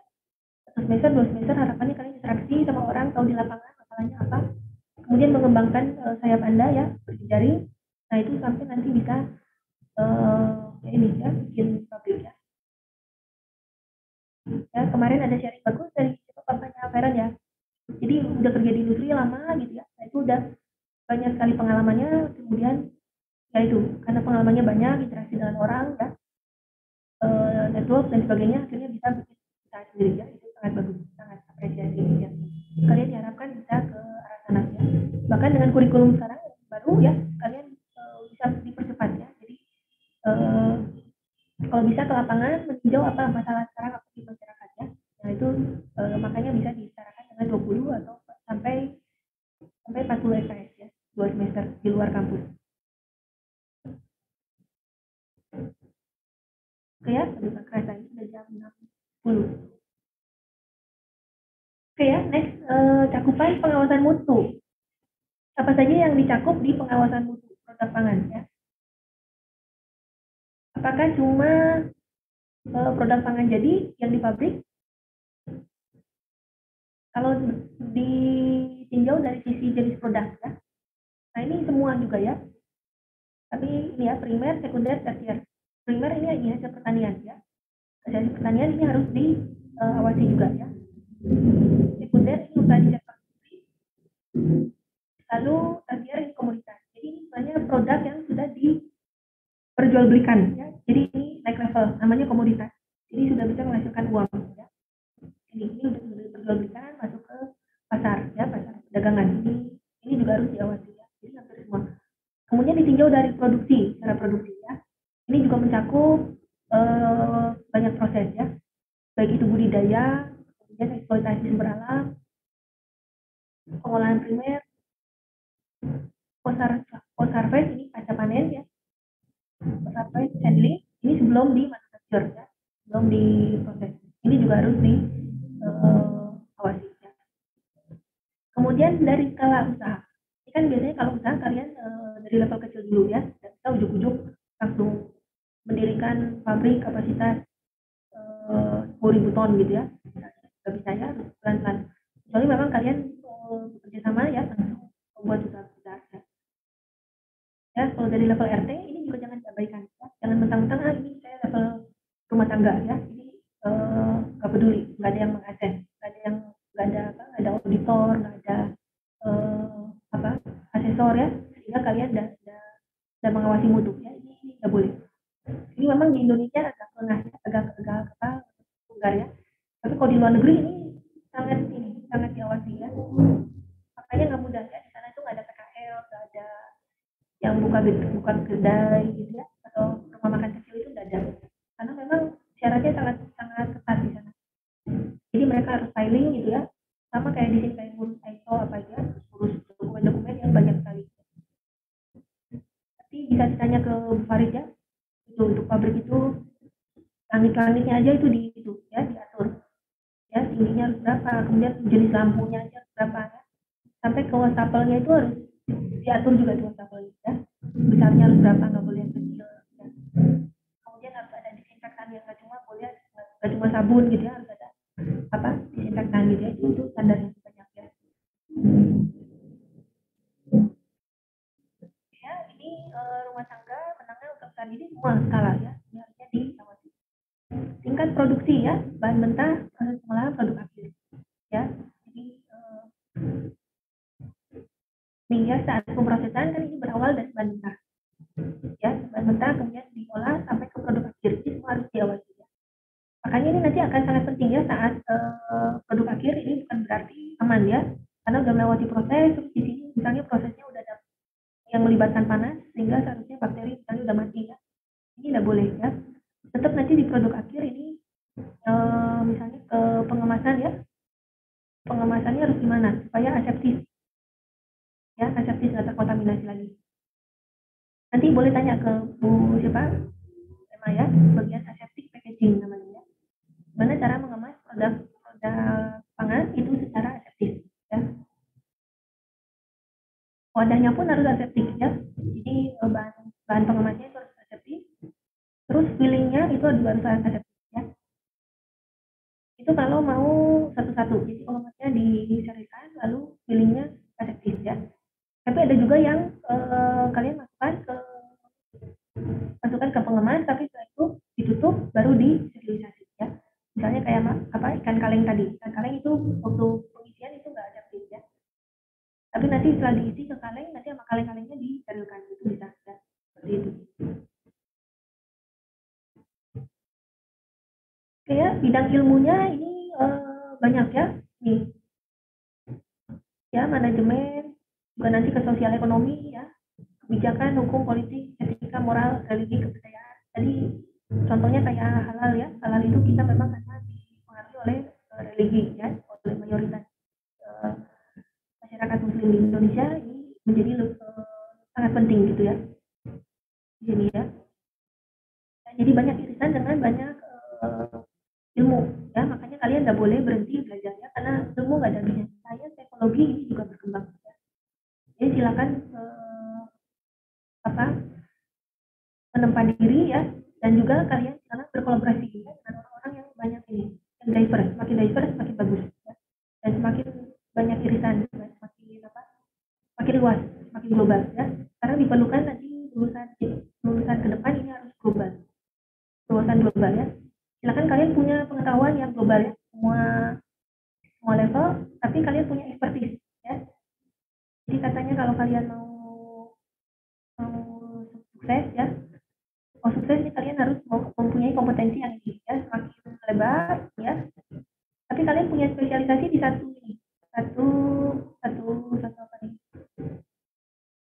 bidang ya. Jadi satu bidang silakan, ini bidang yang kalian tekuni ya. Tapi sambil kalian melebarkan sayap ya. Ini kan luas ya, nanti IT, nanti ada apa lagi digital ya. Nanti aspek-aspek apa lagi ya. Ini harus semakin melebar. Jadi nanti kayak T ya.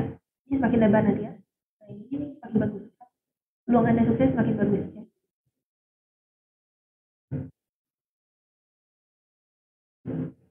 Ya, kemudian nanti bidang kerja Anda pun juga nggak cuma di sini ya. Kalian nanti mungkin di sini memulai boleh ya.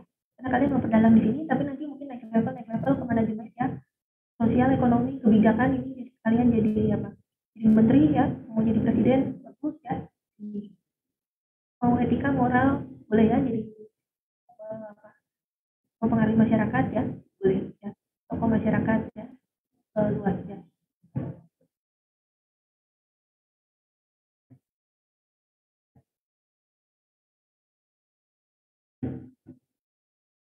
Oke ya, kemudian ini prinsip ini terkait ya, mutu pangan dan keamanan pangan. Jadi prinsip serapan mutu dan keamanan pangan ini berdasarkan peraturan pemerintah yang berkaitan dengan persyaratan dan permintaan konsumen. Ya. Jadi permintaan konsumen ini terus berkembang.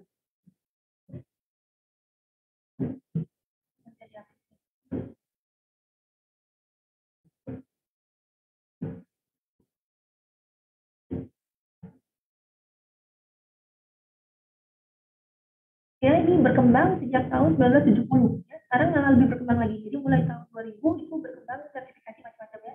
ISO 2000, ISO 14000, 22000 ya, bahkan sekarang sudah jadi kewajiban.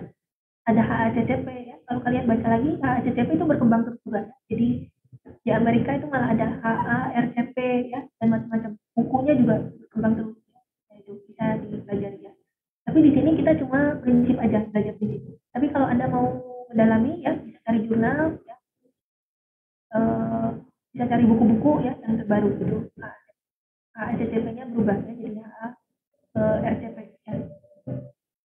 Karena sekarang ini memang berubah ini ya, food safety kalau zaman dulu itu kita mencoba menghindar dari sumber yang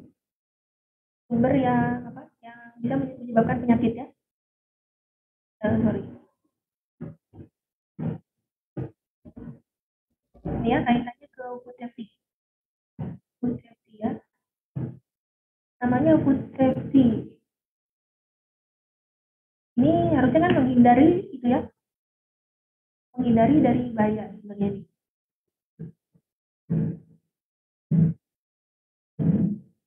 Menghindari bahaya. Yang ini kan yang mana ini tuh tidak sengaja kan ya. Ini tidak sengaja waktu kalian makan, oh ternyata sakit gitu ya. Sehingga ini dikontrol, dikendalikan. Cuma zaman sekarang ini zaman semakin susah ya. Nah, ini banyak oknum-oknum yang nakal. Sekarang ini malah ini arahnya ke arah food security harusnya sekarang. Meskipun kalau apa diterjemahkannya sama aja ya, keamanan pangan ya, tapi ini lain dari arti bahasa Inggrisnya ya, food security ini berkembang ke arah sini ya. Nah, ini saya baca dari jurnal ya. Kalau ini dulu, tapi sekarang arahnya ke security. Kenapa ke sini? Ini karena ini banyak oknum Jadi ini sengaja gitu ya, banyak oknum yang sengaja nambah. Ini sengaja melakukan itu saja untuk keuntungan komersil. Ya, misalnya yang bikin tempe dia tambahkan onggok-onggok gitu ya. Ya, atau ditambahkan apa gitu ya. Ditambahkan pewarna apa gitu ya. Nah, itu kan sengaja itu dilakukannya. Kalau dulu itu kan ini nggak sengaja. Kalau nggak sengaja ini food safety, tapi sekarang ini arahnya sebenarnya food security. Jadi bagaimana menjamin food itu aman dari tindakan ini kriminal seharusnya. Sayangnya memang di Indonesia agak ya sulit pengawasannya. Silakan kalau kalian punya punya apa, punya beban ya mau membenahi ke arah situ ya bisa dimulai ya.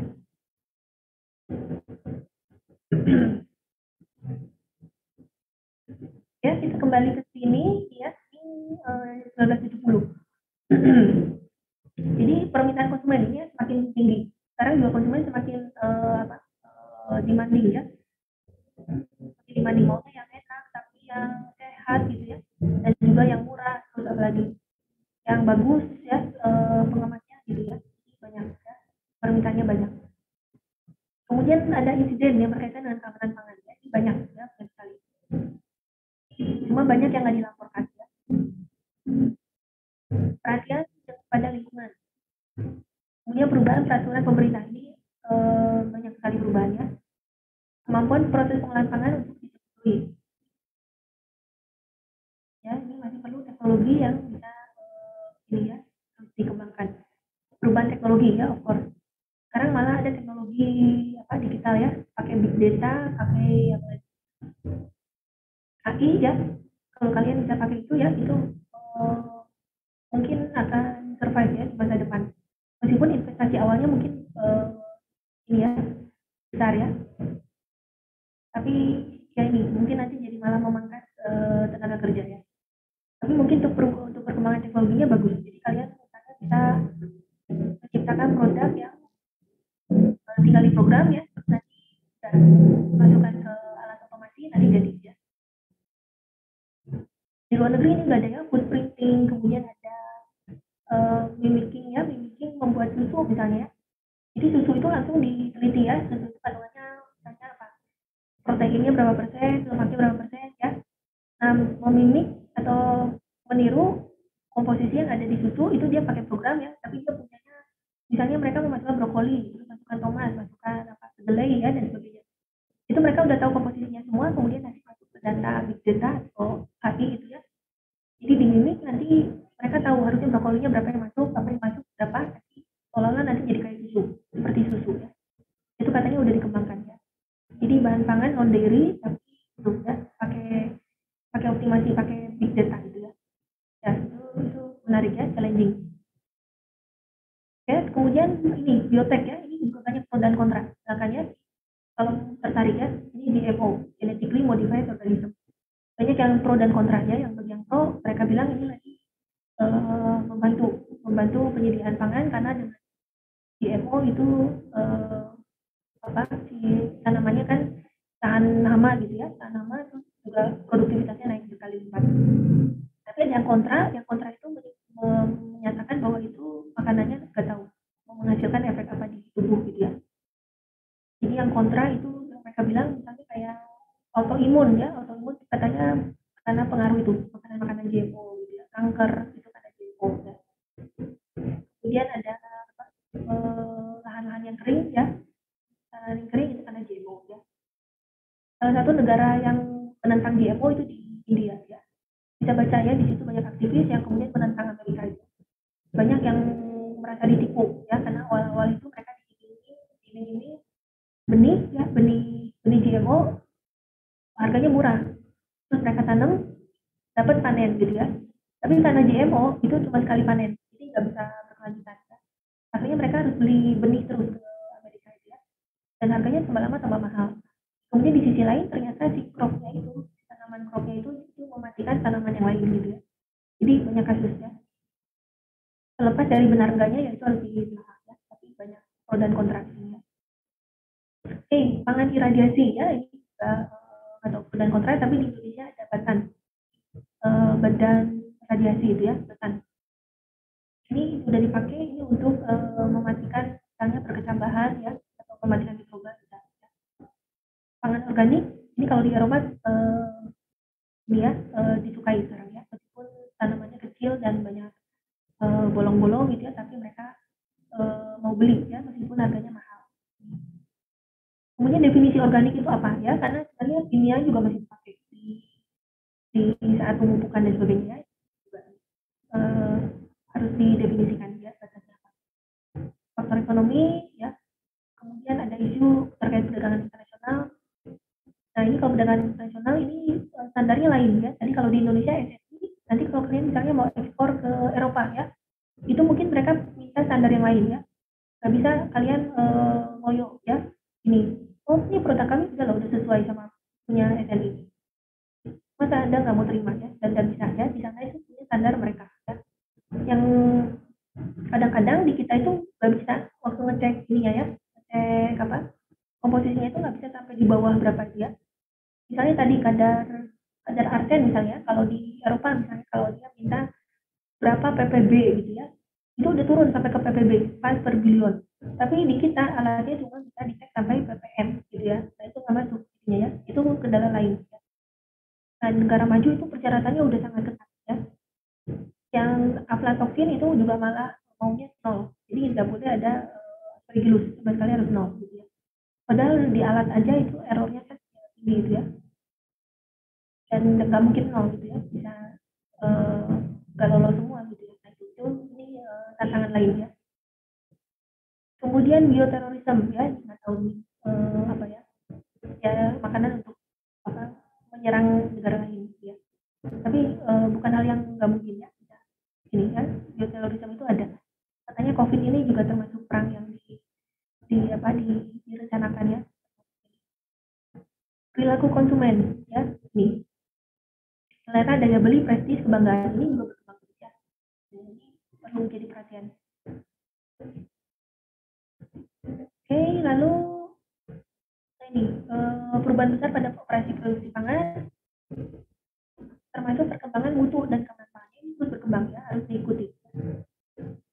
Oke, kemudian ini ya, manajemen mutu HACCP ya, apa itu HACCP ini? Sistem ini ya, hanya hazard analysis critical control point. Ya, jadi nanti kalian harus analisa titik kritisnya yang mana ya, yang bisa menjadi penyebab masuknya bakteri misalnya. Nah ini kontrol. Ya, ini namanya HACCP. Tapi kalian harus melakukan perilaku dulu, GMP itu ya, good manufacturing process. Kayak melakukan pembersihan ya, jadi bahan baku dicuci dulu.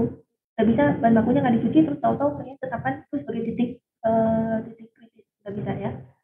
Jadi harusnya bahan bakunya dicuci, udah bersih, udah apa ya, tapi pada proses itu memang ada titik kritis ya. Misalnya kayak sterilisasi misalnya, itu titik suhunya kalau turun sedikit itu kan bisa ada spora yang nggak mati misalnya. Nah itu kritis ya. Itu menjadi titik kritik ini kontrol ya, yang harus diperhatikan ya. Kalau meleset sedikit nanti bisa sporanya lolos misalnya, nggak boleh. Jadi harus ini ya, GMP dulu nanti baru sini HACCP. GMP ini good manufacturing practices, termasuk ke dalamnya tadi ya, perilaku para pekerja tadi apa, harusnya pakai apa masker dan sebagainya, kemudian juga praktek cleaning ya, pembersihan dan sebagainya. Termasuk tadi persyaratan bangunan ya, atapnya harus gimana, lampunya gimana ya, lampunya dipilih yang kalau pecah nggak bertaburan, bisa masuk tangki ya, itu nggak boleh. Nah, itu ada peraturannya semua ya. Itu di JMP, dokumennya tebal ya, bisa tanya ke Bu Farid. Oke, kemudian ruang lingkupnya ini ya, semua tadi ya. Kemudian termasuk ingredient bahan ya, bahan yang berhubungan dengan makanan olahan ini ya, semua masuk ke ruang lingkup mutu dan keamanan pangan. Nah ini tanggung jawab siapa ya, semua ya, industri, pemerintah, konsumen ya. Kalau di industri pangan ini manajemen senior ya. Jadi, kalau kalian mau jadi manajer ya, harus memperhatikan ini ya. Mutu keamanan pangan ini sangat penting ya untuk produk pangan. Maka itu kalian juga harus terus training ini ya, training ke bawahan kalian ya. Training terkait ini nanti, terutama safety induction atau praktek higienisasi ya.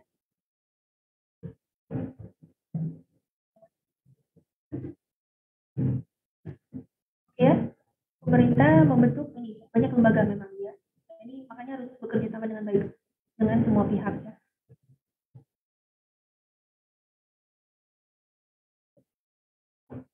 Oke, terkait perbedaan mutu ini ya. Nih, kalau keamanan pangan ini terkait ini potensi bahaya terhadap kesehatan ya. Tapi kalau mutu pangan ini terkait karakteristik pangan yang diterima oleh konsumen. Gitu ya.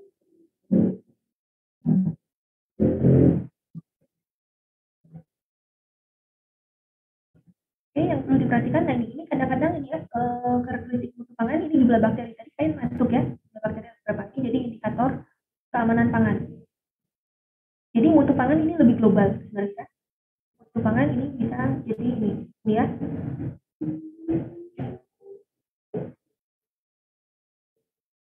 Misalnya pangan yang memenuhi syarat keamanan pangan tapi belum tentu memenuhi persyaratan mutu pangan lainnya ya. Jadi tadi misalnya batas mikroba dan sebagainya lolos tapi apakah sudah bisa diterima ya belum tentu ya. Ini cuma salah satu tolak ukur ini mutu sebenarnya mutu mikrobiologis. Tapi dia harus sesuai ke persyaratan mutu lainnya. Ya, jadi tidak pangan yang tidak memenuhi syarat keamanan pangan secara otomatis tidak memenuhi persyaratan mutu pangannya karena tadi keamanan ini ada di dalam mutu pangan. Tadi yang mutu standarnya lebih global ya. Jadi kalau syarat keamanan nggak lolos ini mutu nggak lolos. Tapi sebaliknya kalau keamanan pangan lolos belum tentu mutunya juga lolos ya. Syaratnya belum tentu syarat mutunya dipenuhi. Oke, terkait mutu ya, ini apa aja ya ini ya. Ini lebih banyak ke organoleptik nanti. Flavor, aroma, tekstur, sebagainya ini sangat penting ya. Ini kalau kalian suka isi-isi punya sensori yang bagus ya, mungkin kalian bisa lamar daftar jadi panelis ya. Kalau di luar negeri itu besar sekali bayarannya. Jadi panelis tadi anggur apa aja. Kalau kalian dilatih kerjanya cuma ya udah cuma isi-isi ya. Terus kasih penilaian ya. Besar sekali apa rewardnya ya. Ya. Ini bisa dibaca nanti kemudian keamanan pangan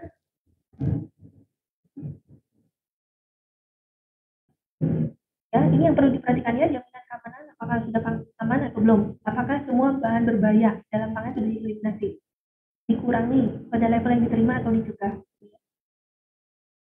tadi nggak cuma terbatas ke mikroba tapi bahan kimia berbahaya ya dari logam berat dan bahan tambahan pangan ya itu juga tinggi harus dicermati ya. Nah terus ini penanganannya dan penyimpanan apakah terkontrol atau tidak ya. Ya jadi ini terkait produk pangan. Oke terkait bentuk pelayanan mutu ya. Nah ini harus ada kejujuran mutu ya menghindari pemalsuan. Ya kadang banyak yang palsu ya apalagi sekarang era online ini banyak yang titip barang di Tokopedia padahal belum ada izin belum ada apa ya terus yang merugikan konsumen ya banyak yang jual madu misalnya tapi palsu ya dan kita nggak bisa apa-apa ya kalau kita bisa apa-apa itu agak susah ya. Nah kemudian ada perusahaan yang bisa ini ya ini menciptakan kelas mutu atau grade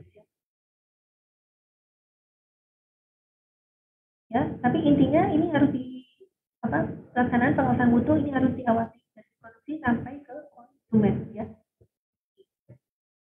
Ini juga sebagai bentuk tanggung jawab ya etika dan moral dari produsen ya, dari industri pengolahan pangan ya. Jadi kita menyediakan pangan yang bernutrisi, yang aman dan tidak merugikan konsumen ya. Jadi bentuk tadi CPL berapa 9 atau 10 ya 9 ya.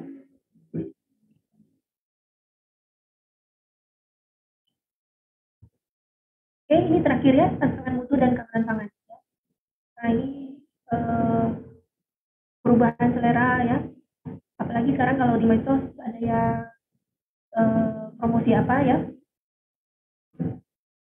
kemudian makanannya jadi viral gitu ya itu bisa mempengaruhi perubahan selera perubahan harapan, kemudian ini seharusnya efeknya ke sini ya, pelayanan mutu yang berkembang dinamis mengikuti perubahan selera dan perubahan harapan dari konsumen. Ya, intinya konsumen itu apa sekarang, arahnya kemana ya? Mungkin di era pandemi ini ya konsumen perlu makanan yang bergizi ya, yang banyak antioksidan, vitamin yang meningkatkan imun, tapi harganya terjangkau gitu ya, atau enak gitu ya, karena makanan sehat kan karena nggak enak gitu ya. Nah, ini mungkin lebih disukai ya. Ini silakan mengambil celah ya kalau kalian mau masuk ke ini pengembangan industri pangan ya. Ini sangat terbuka ini ya, apalagi kalau era pandemi ke depannya ini sangat bagus katanya kalau kalian punya industri ya, industri bisa mengembangkan terus bisa ekspor ya, ekspor ke luar negeri ya. Ini sangat didorong sekarang ya. Kalau bisa menghasilkan produk lokal yang dengan bahan baku lokal ya dan kearifan lokal ya, ini sangat didorong ya. Jadi kebanyakan industri kita memang sekarang masih banyak impor ya, baik bahan baku sumber-sumber yang lain ya. Kapan hari pernah ada kunjungan ke Pokari ya, atau kalian ikut dari itu ya? Pokari Soy dia juga mengembangkan soyjoy. Jadi cereal bar untuk mengganti makan pagi ya. Nah, di dalam cereal bar itu ada dimasukkan itu potongan-potongan buah ya. Nah, cuma yang menariknya ketika ditanya mahasiswa itu dari mana, ternyata mereka impor katanya ya. Nah, itu sangat mengenaskan ya sebenarnya ya, karena alasannya ya di Indonesia nggak homogen katanya ya. Pisangnya kemudian kualitas apanya itu nggak homogen, sehingga mereka harus impor untuk ingredient buah-buah lokal itu ya. Nah, itu kan seharusnya bisa dibenahi gitu ya. Oke, mungkin dari saya itu, akan kalau ada yang mau bertanya ya. Materinya ada di WLS ya. Oh, ini masih ada ya? Oh, masih banyak ini. Ya, ini untuk ekspor ya. Untuk ekspor, ya ini banyak persaingan dan sebagainya ya. Ada proteksi atau ada klaim negara ekspor ya. Ini ada trainingnya ya. Tapi ya kalau kalian mau ke arah sana ya ini baru juga harus berjuang ya. Kalian coba cari info, kemudian ikut komunitas ini ya, pengimpor. Bukan pengimpor apa, ekspor ya, untuk komunitas ekspor. Ya, harus direncanakan ya. Jadi kalian punya mimpi besar, silakan direalisasikan ya. Tapi bekerja sama ya dengan rekan-rekan kalian, merintis gitu ya dari kecil sampai nanti siapa tahu ini bisa sama komunitas Anda bisa sangat baik ya, ini bisa diekspor. Kemarin di surat kabar ada yang membuat fermented mengkudu, buah mengkudu. Padahal dia itu nggak lulus universitas ya, dia nggak tahu apa-apa tentang fermentasi apa gitu ya, cuma aja coba-coba terus akhirnya saya dapat hasil yang sangat bagus ya. Dia kasih mengkudunya ke suaminya itu ya. Dan suaminya itu pulih total dari sakit hipertensi ya. Jadi dengan treatment mengkudu yang difermentasi katanya selama 4 tahun katanya. 4 tahun baru bagus. Kalau dulu dia trial 3 bulan itu gak bagus. 4 tahun itu bagus. Terus akhirnya diminta juga jadi diekspor itu sekarang. Ekspor kemana-mana ya, padahal dia nggak tahu ini cara sertifikasi produknya dan sebagainya ya, belum tahu dan sebagainya, tapi permintaannya udah banyak. Setelah diteliti oleh Sukovindo katanya memang banyak sekali zat aktif ya, itu memang bagus gitu untuk penyembuhan berbagai penyakit ya. Contoh komoditas ya, pengembangan produk komoditas yang berkualitas tinggi. Oke, lalu ini ya, pentingnya pembinaan mutu kenapa? Nah ini ya, bisa nanti kalau udah ekspor dan sebagainya ini tetap harus dibina ya, jangan sampai nggak terkontrol ya. Di Indonesia kadang-kadang dapat customer dapat langganan terus mutunya nggak dijaga ya, setengah gitu ya.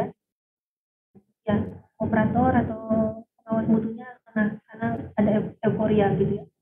Akhirnya nanti ada satu batch lagi produksi ternyata hasilnya tidak sesuai yang sebelumnya, terus konsumen kecewa ya. Nah ini bisa mencoreng nama baik, bahkan bisa sampai blacklist ya, kehilangan devisa. Dulu pernah di Eropa katanya Indomie kita di blacklist ya, karena ada rambut yang terikut ke bagian bumbu itu ya, cuma ada sehelai rambut itu ya tidak boleh, jadi blacklist ya, tidak boleh. KFC itu di Eropa ya tidak boleh di blacklist. Di negara Eropa tertentu ya tidak boleh. Kalau di Jerman dulu cuma di Berlin, tapi di bagian lain tidak ada, yang KFC-nya ada, cuma di Berlin aja itu aja. Ya mungkin karena ingredientnya dan sebagainya ya, itu mereka sangat menjaga mutu dari produk pangan yang diberi izin ya, berizin diperjualbelikan. Oke ya, kayaknya ini habis dan jelas. Oke, silakan kalau ada yang mau bertanya atau ada yang mau berkomentar atau ada yang mau sharing ya.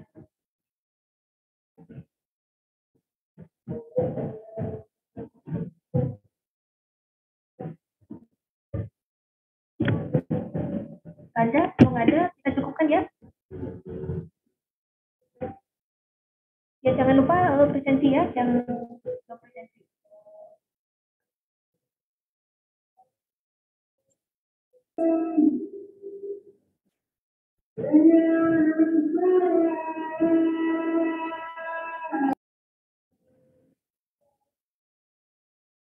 Ya oke ya, saya cukupkan. Kalau nggak ada, terima kasih ya.